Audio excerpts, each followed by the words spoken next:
samenwerking voor Marcus Miller zo interessant?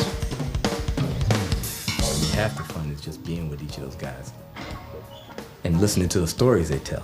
I mean, you know, Joe Sample tells stories about down south, and I actually made him say the story that he told me most often. I made him say it on my album. Just say this. Tell me that same story about, you know, playing in the bands and the bars, you know.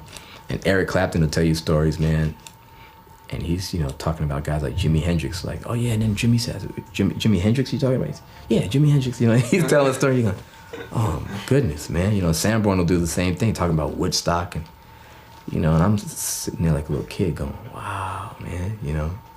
So, I mean, all those stories, you know, are about legendary people and legendary places and legendary times. So, you know, it says a lot more, you know. Let's say you found these wonderful musicians. You've talked about the musicianship involved, and you put these people together in your hometown, and this is your first band. And you call up your local club owner, and he says, "Why should I book you?" What would you tell him?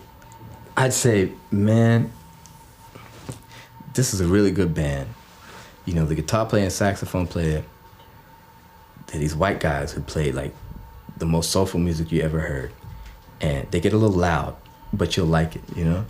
And I just tell them that the piano players, man, is from Texas, man. It's just soul everywhere. Everywhere you turn in the band, there's soul, you know?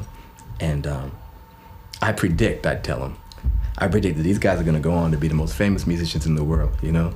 So you should try to get them now while they're still cheap.